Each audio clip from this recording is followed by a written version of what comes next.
Good morning, Sean. It is again very, very early, but this time it is Saturday, August 18th. I got my old glasses back. Can you tell? Okay, here. New glasses, old glasses. On the way into Florida, we stopped at the Florida Welcome Center to look at some expensive but mostly useless things that said Florida on them and pick up some free fruit samples. And while we were there, I was trying on sunglasses because I don't like the sunglasses I have, and I decided that since we were in Florida, I should probably get sunglasses I like. But to try on sunglasses, I had to take my glasses off, and when I took my glasses off, I put them on top of the sunglass display. When I was done trying on sunglasses, I walked away. About 10 days later, we came back and my glasses were just sitting in the display. I don't really know what the person was thinking when they picked up a pair of clear glasses and then put them back on a sunglasses rack, but I thank them. Now I have a spare! I had a really good time in Florida. I got to hang out with family members I hadn't seen in 3 to 5 years. I got to meet new family members. I got to do things like go to the Everglades, go to beaches, go to Miami and Orlando. I got to visit Universal Studios and Islands of Adventure. I got to go to a wildlife sanctuary and I got to walk around West Palm Beach. When we were at the wildlife sanctuary, I got to hold birds and snakes and tarantulas and pet giant turtles. And when I went to the Everglades, I held a baby alligator. And doing all these things got me thinking about how gaining experience through travel shapes our world.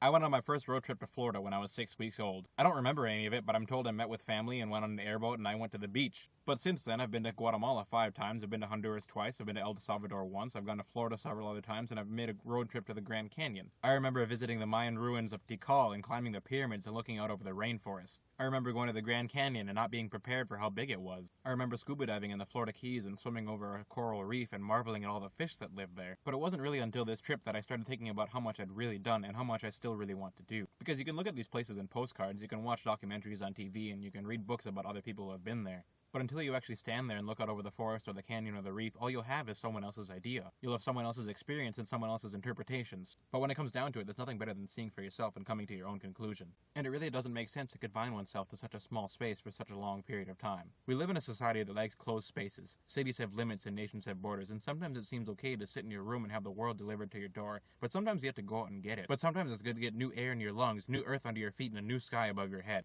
And sometimes seeing a new world can help you look at the old one in a different way. And for me, that's what it's all about, gaining new knowledge and new experience to form a new perspective. Traveling has been a part of my life since I was 6 weeks old, and 20 years later, I'm only just getting started. Sean, I'll see you next week.